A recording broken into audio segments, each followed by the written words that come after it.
Hello knitters, welcome back to the Knitting Lab. I'm Tamara, and this is another special edition video where I'm showing you a technique in particular because we're using it to work through a pattern, Janice Vickers Perfect Summer Tee.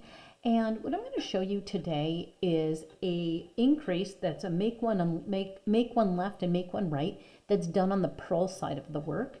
And the abbreviation looks like that.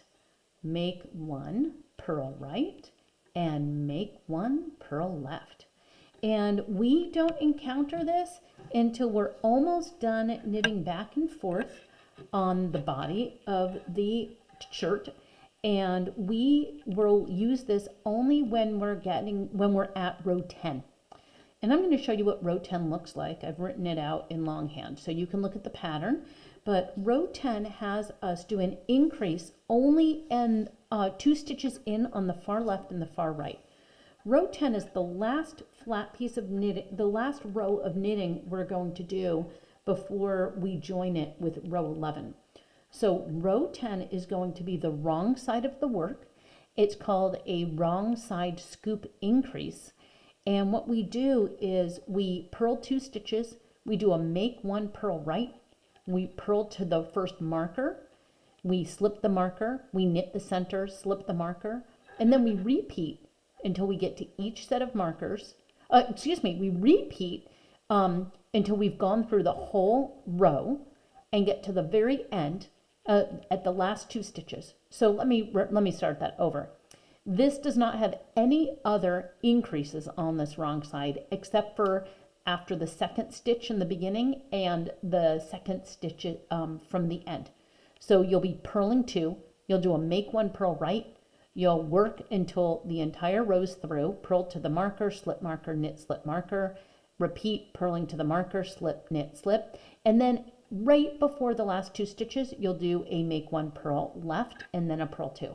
So the increase for this row alone is only 2 stitches, one at the very beginning after the first 2 stitches and one at the very end before the last 2 stitches. Okay, on to the technique. So when you think about a make one purl, whether it's left or right, it might seem like it's going to be complex, but once you see this technique, I think you'll see that it really is not very different than when you're doing it on the knit side of the work. So I'm going to go ahead and purl 2 stitches to get a little further in from the very edge. And I want to remind you that when we're doing this technique, we'll be on the purl or the inside of the shirt or the wrong side. So the knit side of the project, okay, will be on the other side and we will be purling. So I'm going to say that I've purled 2 stitches just like we do for the pattern. And now I'm going to do a make one purl right. So because we're purling, the yarn is hanging out in front, we're going to just leave it there. And what's helpful is just to think about which way this left needle goes in, whether you're going to the right or the left. So I'm leaving the yarn and, I'm going to put the needle in from back to front. I like to say I'll be right back because I am going to the right, make this go to the right. I'm going to take this and go from back to front. I've picked up that strand and now all I'm going to do is purl into that front of the stitch.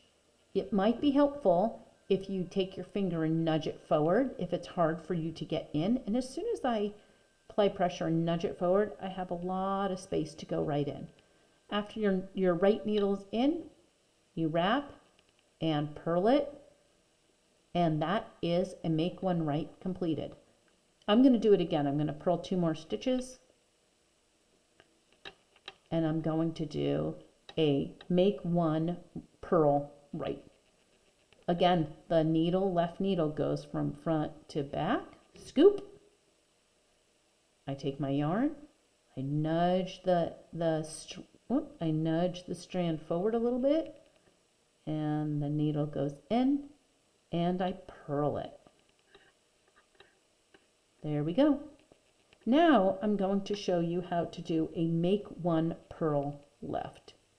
I'm going to just work a couple stitches, This is going to be done for you right at toward the end, but I'm going to do it a few times, so I'm going to show you right now. I'm going to do a make one purl left. My left needle, for this I'm going to use the left needle as well for this side. I'm going to go in from front to back there. Oops, let's try that again. I just want you to be able to see it. I like to roll this forward. Did you see that? I did. I'll do it again. I roll the needle and it helps me get in. Now I need to work through the back leg, so I'm going to rotate this just so you could see it. So I'm rotating this around. This is the back leg here, and I need to purl into that. So I'm going to, with it facing me, I'm going to go in from right to left. It's a little hard to do while keeping it on camera. There, I've gone in from right to left. I wrap the yarn and I bring it back through because I'm purling. So you might miss the detail on the camera. Whoop. Let me do it again. The needle's in. I'm going to rotate it so you can see. Whoop. The needle is going from the far right there. I'm going to purl it by bringing the needle back through that leg. I've purled it. Original strand goes off and it's done.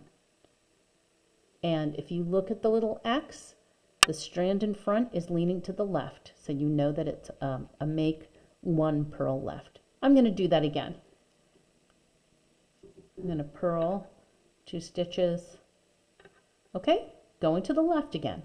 I'm going to rotate the needle into the front.